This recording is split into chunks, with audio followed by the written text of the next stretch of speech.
This episode of Principal Center Radio is brought to you by the Project-Based Learning Network. Dr. Amy Bader, the director, is a professional curriculum writer and the leading expert on standards-based PBL. She trains teachers how to write high-quality PBL units in the Project-Based Learning Curriculum Developer Certification Program, and she teaches leaders how to implement successful PBL initiatives in the Project-Based Learning Instructional Leader Program. Learn more at principalcenter.com/PBL. Welcome to Principal Center Radio, helping you build capacity for instructional leadership. Here's your host, Director of the Principal Center, Dr. Justin Bader. Welcome, everyone, to Principal Center Radio. I'm your host, Justin Bader, and I'm honored to welcome back to the program for the fourth time Dr. Anthony Mohammed. Anthony Mohammed, PhD, is an internationally known educational consultant, a former middle and high school principal, and the author or editor of 12 books, including Transforming School Culture, Overcoming the Achievement Gap Trap, and Time for Change, all of which we've talked about here on Principal Center Radio. And he is the editor of the new volume, Culture Champions, Teachers Supporting a Healthy Classroom Culture. And now, our feature presentation. Dr. Mohammed, welcome back to Principal Center Radio. Thank you, Dr. Bader, and it's a pleasure to be back. And thank you for, considering me worthy enough to be interviewed and to share my insights with your listeners. An honor to have you. Thank you for making time. I'm excited to talk about classroom culture because we all know how important it is, but often it seems intangible. It's difficult to pin down. It seems difficult to develop. Like, we know when we see it, we know when we see good classroom culture, we know when we see bad classroom culture, but we're not always sure how to really define it or what to do about it. So take us into your thinking of what a healthy classroom culture is and maybe some of the origin story of this book. Well, classroom culture is a mirror of the school and the organization's culture. And there's a companion book to Culture Champions called Culture Keepers. And in my book, Transforming School Culture, I was clear that the healthy cultures that we studied, there was an alliance between those that I call believers. Those are those student-centered, vocal, influential teachers and effective leaders working together. So we created actually two anthologies, one called Culture Champions, which is about the role of the teacher in producing a healthy culture, and Culture Keepers, which is about the role of school and district leadership. Well, even toxic school cultures have a healthy classroom or two. And parents know that when they're shopping for a place to place their kid, they hear through the grapevine that Dr. Bader's class is one that I want my child, and they start to lobby. Well, the Culture Champions book is about what is the teacher's role in ensuring that throughout the entire school, the norms, habits, beliefs, behaviors, theories of teachers create this profile of a healthy learning environment that no matter where a child is placed, that's what that child is going to experience. And that starts with informal conversations, how we interact with one another, how we collaborate in collaborative teams, the guaranteed and viable curriculum that we choose. So this book isn't segmented to say that this is just the individual teacher's kingdom or domain. That healthy classroom culture exists within the context of a healthy school culture. And every teacher and every administrator has a role in making that happen. Yeah, very well said. And I think the variation between classrooms, is obvious to anyone who gets into those classrooms. And, certainly as leaders, we like to tell parents, yes, no matter which classroom your child is placed in, it'll be a good learning environment. But we also know that is a challenge to follow through on and to, as a promise to uphold. It's a difficult promise to uphold. So I'm fascinated that you've taken the perspective of the individual teacher in some of these chapters. And in the first chapter, you talk about responding to peers who have lost their way. And I think back to, when I was a middle school science teacher, certainly you have people who are role models, who are positive, who, you strive to emulate as a new teacher. But you also have colleagues that you recognize right away are going to kind of drag you down if you spend too much time with them. They're going to send you in an unproductive direction with your career. Take us into some of your thinking about people who maybe are not those believers, who are not headed in the right direction, and how we can respond to it. Well, as you and maybe some of the viewers know or listeners know, I've been a champion for the professional learning community at work concept for years. I was a student of the late Rick DeFore, the late Rebecca DeFore, and Dr. Robert Aker. And the foundational premise of the PLC at work process or philosophy is that we ensure high levels of learning for all students. The key pronoun is we. We've always had great individual classrooms, superstar teachers, but we haven't ensured. And in the process of I have an obligation as a colleague to exert peer pressure and support for my colleagues who are not living up to our collective goals. This reminds me of sports. I was a lifelong athlete as a young person, and the best teams that I was a part of, it wasn't the coach that was the only person that had high expectations. Name me a team where it's every man or woman for his or herself, and we go out there as individual talent and hope that we win. I remember as a new athlete at Michigan State University, some of my senior leaders telling me, here's the lowdown. We stay in shape. We don't get in trouble. We stay at school over the summer and we work out and we get ourselves together.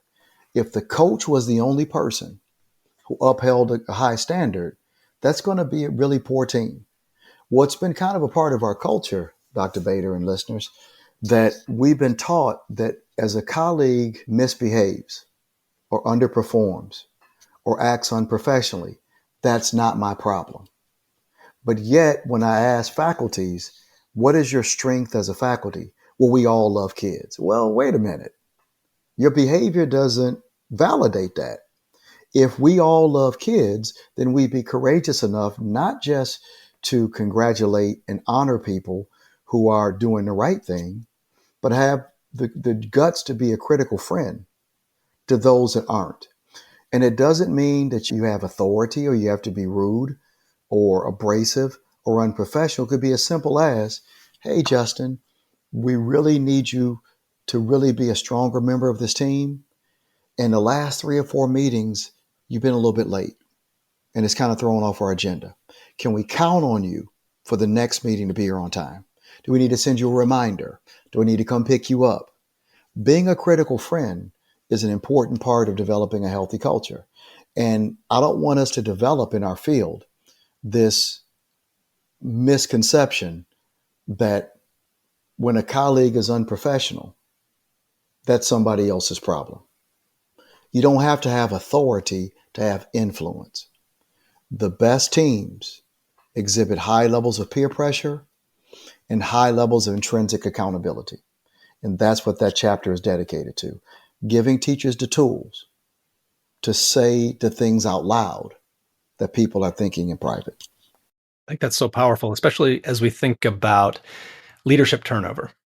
Principals and assistant principals especially come and go, but often the members of the team, the members of a department may be there for years and years, and some people may come and go, but that culture can thrive throughout that turnover, across that turnover, if it's strong. And if, as you said, that positive peer pressure and accountability are in place. And just a piece of research to validate, I think Rand Company came out with a study last year looking at educators who remain in the profession full term, 30 years or more. At a site, the average tenure of a principal, I believe, was 2.1 years. The average tenure of a teacher who is a lifelong teacher is 11.7 years. So the average teacher at one school is going to experience about 5 new principals in a span of 11.7 years. And if we think in terms of just the total amount of leadership in the school, the principal has a certain amount of leadership, the assistant principal or principals might have a certain amount of leadership, but teachers collectively have an amount of leadership that we need to not underestimate. Like, there's power there in shaping culture. Let's talk a little bit about what you talk about in chapter 2 around empowering believers to speak up, because, certainly there is the individual comment, hey, really need you to be part of this team. But there's also that contribution of the people who are leaders, the people who are believers to the whole. What does it mean to speak up in that way? Great question. That chapter was done by Dr. Alex McNeese, who actually was a teacher under my principalship when I was a principal in Metro Detroit. So it's been really cool to watch him grow, develop. He's now an associate superintendent in the Metro Detroit area.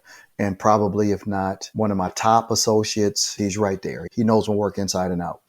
And the goal of that chapter is to give insight on how to be a critical friend. And how do you influence when you don't have any power? And a phrase that Rick DeFore used to use, that it was so powerful, that really places the stress on the person who is acting outside of the norms or the expectations of professionalism. He would ask, can you help me understand? So that chapter, the Dr. Banista gives you phrases and insights on ways to frame a dialogue for a hard conversation. So if I'm late frequently, I'm always speaking in a deficit fashion about our students, about our district, about our school, about our parents. And it's having a negative impact on the energy of our team, or it's dragging me down in my morale as a professional. Telling a person what the heck is wrong with you probably wouldn't be the best inroads to create an ally or a partner. So Dr. McNeese provides some strategies and a framework on how to shape those critical conversations so that you're able to, in a constructivist way, help that person come to grips and acknowledge the negative impact of their behavior, self-reflect, and then as a critical professional friend, help that person make a shift, but save face, maintain their dignity. I can disagree with everything that you're doing, but you still have the right to your dignity. And I can speak truth. I can be direct, but do it in a way where I don't lose my dignity or lose my professional integrity. Sun Tzu, the great Chinese general, when he wrote the book, The Art of War, talked about if you take on the methodology of your enemy, you've lost the battle. So if you're rude and my way of addressing is to be even ruder, it's probably not the best way to. If you're abrasive and my response is to be more abrasive, the second I take on the methodology that I loathe, I've lost the battle. I wonder, as you've gone through the process of putting together this book and editing the contributions of different authors, if you have any thoughts on the dilemma that many educators face where they feel like maybe they're alone. They feel like there are so many colleagues who are negative. There are so many colleagues who feel like maybe they're a lost cause. I might feel like I personally don't have the power to turn enough people around to turn this ship around. What might be some advice that you have to someone who's in that situation and wondering, do I stay in this school and try to be a force for good because I know I'm doing that? Or do I find a new place to work so that this place doesn't take me down with it? I think that's a real challenge for a lot of people. The influence of a teacher in a culture that needs support is typically more micro than it is macro. And that's why the Culture Keepers book, which is about the leadership role, is really, really critical. In places that have very, very poor leadership, that has really no insight on how to develop culture, typically the best the teacher can hope to do is to find a pocket of health in which to operate. But it becomes very difficult to wield enough influence to influence the entire institution. It's possible, but it's rare and it's very challenging. To that teacher who is feeling a level of despair, he or she is trying to operate in an environment that is just very challenging to influence. I'd like to give you some advice. Work within what Stephen Covey called your circle of influence, as opposed to being overwhelmed by your circle of concern. According to Covey, your circle of influence are those things that you can directly impact. Your circle of concern is everything that's wrong with your environment that really you dislike, but you don't have any direct power over. Stanford did a big study in 2016 writing about how complaining and negative deflective behavior actually rewires the brain. Our bodies are full of electricity, and people who complain on a regular basis, they produce neurological defaults to their amygdala. and the amygdala is the emotional center of the brain. People are part of who are proactive, influential, they operate from their frontal lobe, primarily the prefrontal cortex. So complaining on a regular basis has a negative neurological impact on the professional. Stanford not only found that a default is produced to the amygdala, but it also creates an electrical charge that is negative. And we all are aware of electromagnetic fields where unalike attracts. I've actually walked into schools and meetings where I could physically feel the negative energy. So to the educator who is in the position you talk about, there's a magnetic field that you walk into that is actually pulling on the positive energy in your body. But what Stanford published in the study is that positive charge actually has greater voltage than negative. That if you're relentlessly positive, you can overwhelm the charge of the negative field. So choose a small group of people that you believe aren't just totally negative and try to influence them with your energy of positivity. Try to create some allies. Stay out of the lounge.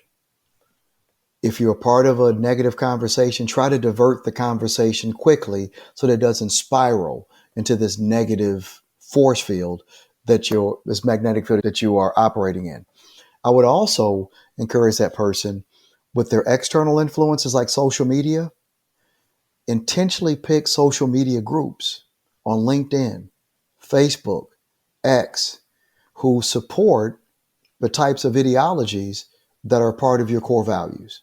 Stay out of the venting chat rooms and those who are always looking for the hot take about everything that's wrong. If you nurse yourself on positivity, you become a magnet to those who are like that, and you can influence others. You probably won't transform your entire school, but you will be able to produce a pocket of positivity and health that will allow you to thrive and operate, even if it's on your grade level or your team or your department. But you're going to need the allyship of other teachers and the administration to totally transform the school.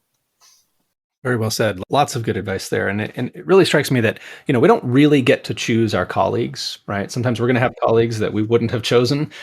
But in your advice there, I realize we do get to choose which colleagues we pay attention to, who we spend time with, who we eat lunch with, who we listen to, and who we, kind of surround ourselves with. We do have some control over that. And I remember being advised as a new teacher, don't hang out with the negative people. Don't hang out in the staff lounge if that's a place where complaining is. And I can think of one particular time when I was eating lunch in the staff lounge, and one of the most positive teachers, he was the woodshop teacher, never got involved in any kind of negativity, just always a positive guy.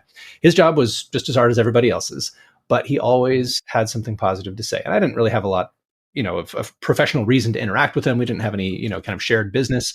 We weren't on the same team. But I remember he said to me, "Hey, Justin, you'd be a good principal." And that was the farthest thing from my mind at the time. But I have to say, of course, it made a difference to me. Of course, that was a nudge in a particular direction to have that kind of positive influence and that kind of comment from him. So yeah, you never know the difference you're making, and you definitely have some control over who's in your ear and who you're spending time with. And to show the power of culture, could you imagine if the entire school took the disposition, attitude, and posture that the woodshop teacher took? How much more could the school that you taught at, how much more could you have done for kids if people had made the personal choice to emulate the types of professional behaviors that the woodshop teacher did? And that's really the root of the book, Culture Champions. It's possible, but we have to choose to do that. Absolutely. So Mark, I don't know if you'll ever hear this, but if you do, we're talking about you. Thank you, Mark. Let's talk, if we could, Dr. Mohammed, about collaborating for classroom culture, because certainly one strategy is to shut your door and get left alone and do your own thing. But we can also do some things across classrooms to build culture. What is that chapter about?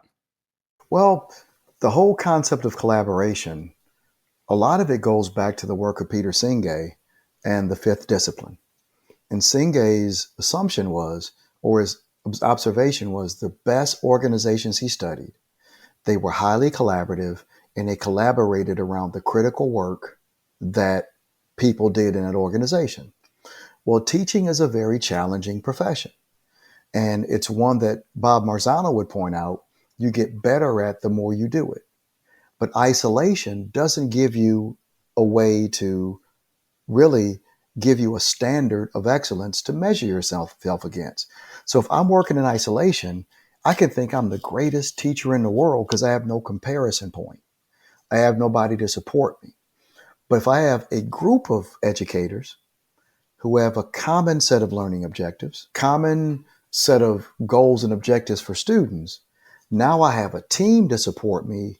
And now we're addressing collective intelligence as opposed to individual. So what is the benefit of collaboration?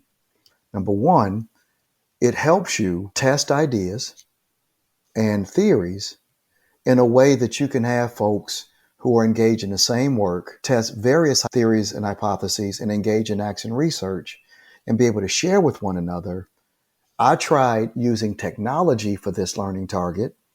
Justin used a constructivist method, and based upon the evidence that we gathered, the constructivist method worked best.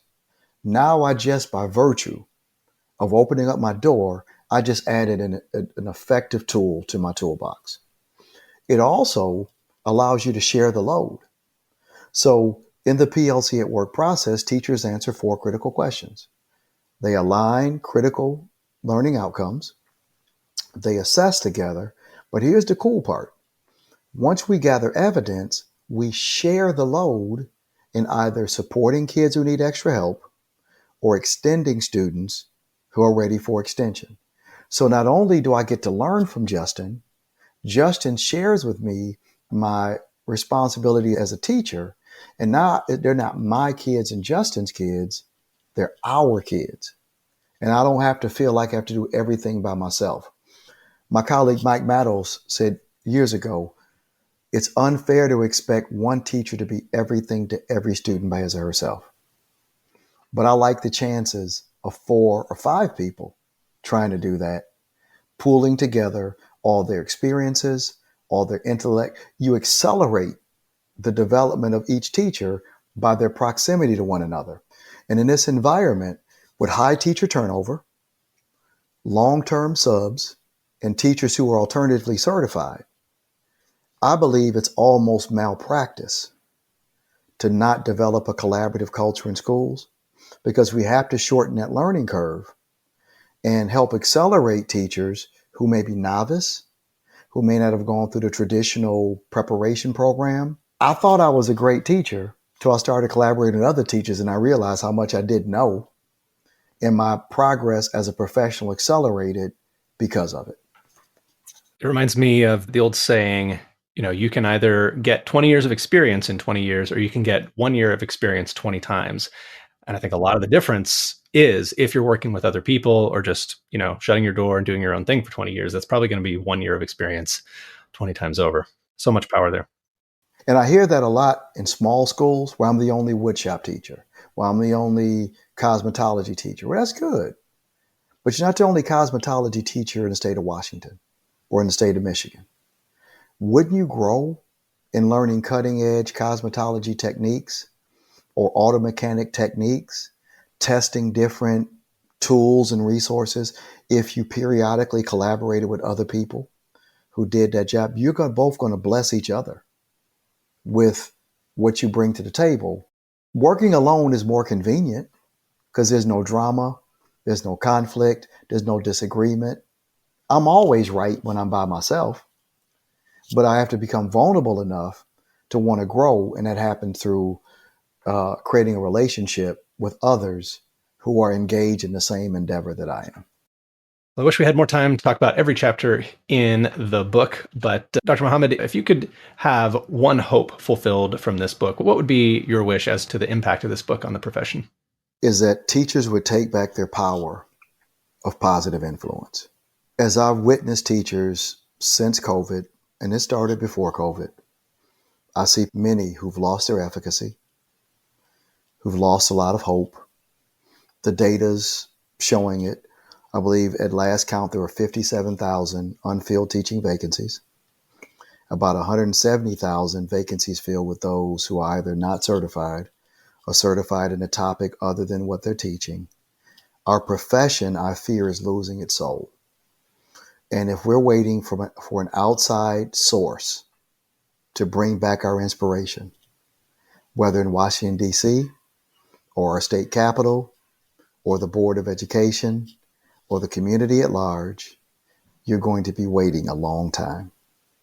The only savior we have is us. And self-efficacy is our only way back to the nobility of our profession. I'll be very honest with you, Justin. I continue to write. I continue to try to provide solutions. But I think we have to recognize we're in a pretty dark period in our profession. You see it in the expression and the posture and the energy of educators. There's a very observable level of fear of saying the wrong thing or doing the wrong thing. We've moved to being more exclusive than inclusive, and people don't know where our core values or morality sits anymore. And as a thought leader, I have an obligation to speak those quiet parts out loud and to try to be a voice of reason and inspiration. But the only saviors we have would be us. And when we cease our own self-efficacy, I don't know what's next. So the book is Culture Champions, Teachers Supporting a Healthy Classroom Culture. Dr. Muhammad, if people would like to get in touch with you or follow you online, where are some of the best places for them to go? All right, my website is www.newfrontier21.com. I am on LinkedIn under Dr. Anthony Muhammad. I'm on Facebook. I have a Facebook page, Dr. Anthony Muhammad. You can get all my resources at solutiontree.com. Those are books, videos, streaming videos, etc. But all the books are also available on Amazon. So there's many different ways. If you just Google me, all of that will come up. But those are the best technology tools to connect with me. Thank you again for your time. Thank you. It's been a pleasure. Thanks for listening to Principal Center Radio. For more great episodes, subscribe on our website at principalcenter.com/radio.